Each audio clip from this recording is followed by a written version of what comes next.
Ito po ang ating pag-usapan. Yung sinasabi nating distraction, ano naman po yung bagong distraction? Bukas ay na dumating sa aking kaalaman na magsasagawa ng hearing yung komite ng Kongreso. At ang kanilang didinggin, di umano, ay ipinatatawag yung mga vloggers.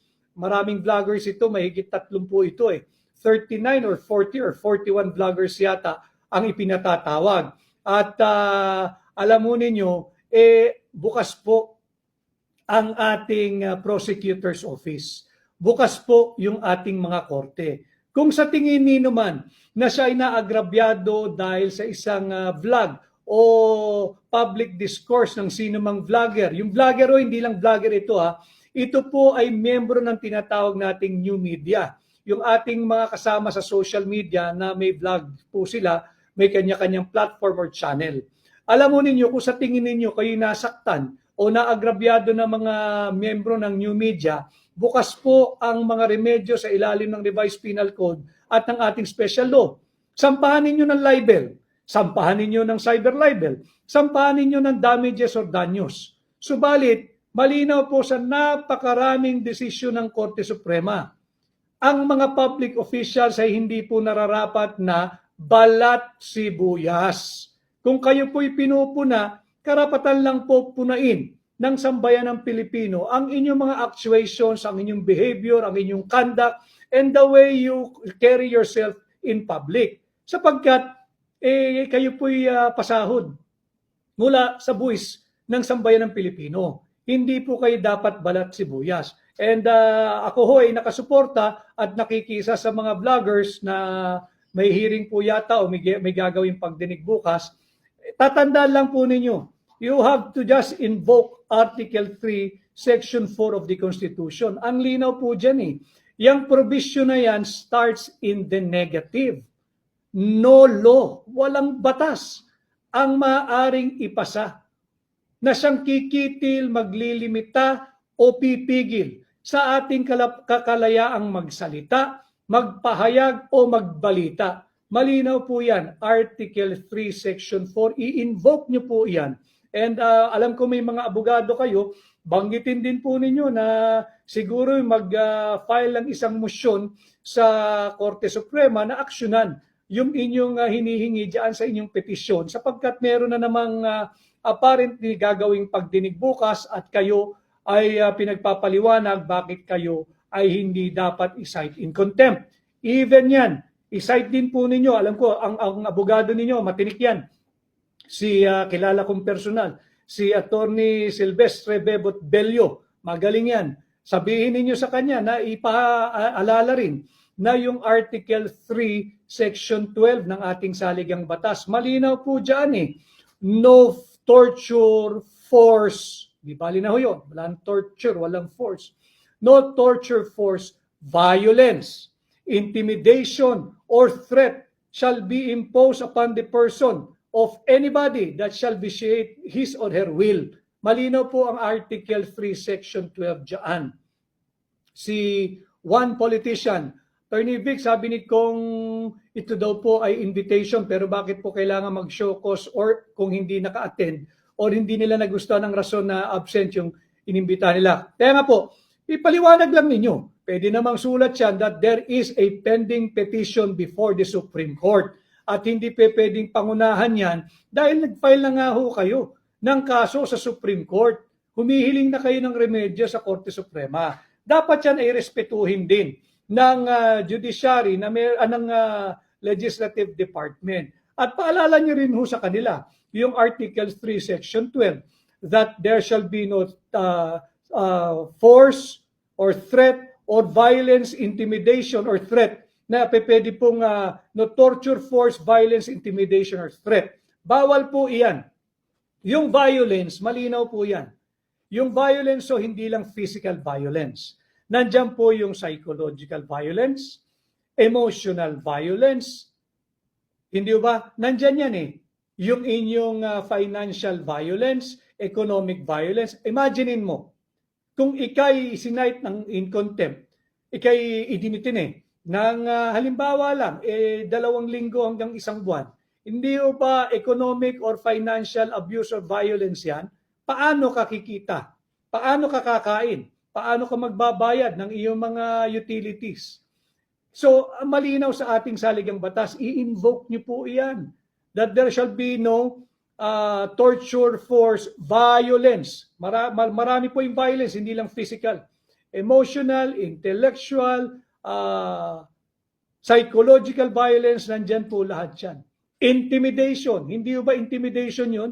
Iwinawagayway yung banta na kayo ay will be cited in contempt. Hindi ba threat iyon? Hindi ba yun ay banta na ikukulong ka kapag ka hindi nagustuhan ng iyong sagot o paliwanag? But sa ating mga vloggers, para naman hindi sabihin ng ating ng legislative department na hindi nyo ginagalang ang kanilang proseso, my suggestion, although you have a very, very competent lawyer and abogado de Campanilla, si Attorney Bebot Bello, ipaliwanag lang ninyo na meron kayong pending petition now before the Supreme Court, kaya hindi kayo pwede mag-attend hanggat hindi na-resolve yan. Sapagkat yan ay nabibinbin pa hanggang sa ngayon. At maaari din kayo mag-file ng reiterative motion na mag-issue ng temporary restraining order siguro hanggat hindi dinidinig at hindi nagkakaroon ng oral argument diyan sa sinampan ninyong kaso. Sapagkat alam mo ninyo, madilaw rin sa napakaraming desisyon ng Korte Suprema.